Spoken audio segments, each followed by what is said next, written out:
मुंबईत Saint George रुग्णालयातील कर्मचाऱ्याचा अचानक फिट येऊन मृत्यू झालाय। डॉक्टर नसल्याने वेळेत उपचार मिळाले नसल्याचा आरोप होतोय। नातेवाईकांसह स्थानिक लोकांनी रुग्णालयात मोठी गर्दी केली आहे। कर्मचारी चक्कर येऊन घरी पडला होता, डोक्याला मार लागला। सेंट जॉर्ज मध्ये उपचारासाठी आणलं, मात्र 2.5 तास डॉक्टर नव्हते असं काही कर्मचाऱ्यांचं म्हणणं आहे।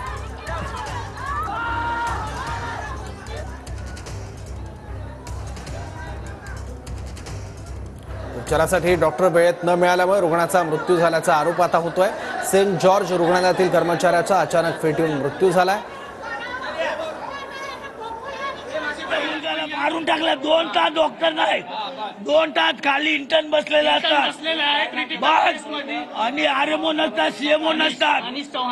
अनिश कैलाश चौहान मी रिटायर झालो, 6 महिने त्याला नोकरी लागली साहेब, 2च पगार घेतला। पासून त्याला इथे तिथे फिरवतात 2 टाकेसाठी।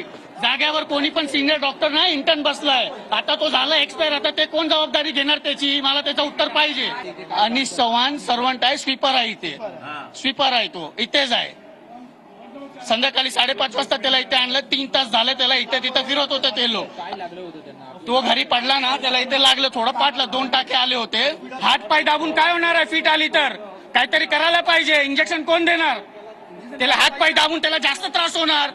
सिनियर कोणतरी जागेवर पाहिजे ना। आता 2.5 तास झाला, आता सिनियर आलाय, आता असा उभा आहे तो। डीनला आता कॉल केला, डीन पण आता ऑन द वे आहे। जे वरून इथे यायला डीनला किती वेळ लागते? गवर्नमेंट सर्वेंट रह के प्राइवेट क्लिनिक नहीं चला सकता है एज पर रूल। ये दोनों प्राइवेट क्लिनिक चलाते हैं। इन लोग जो वर्किंग आवर्स है, उन लोग का जो वर्किंग आवर्स है, उन लोग यहाँ छोड़ के उसके प्राइवेट क्लिनिक को रन कर दे। तो यहाँ के जो इंटर्न है उन लोगों को सीखने नहीं मिलता और इन लोग ऐसे ही चले जाते हैं खुद का ड्यूटी छोड़ के।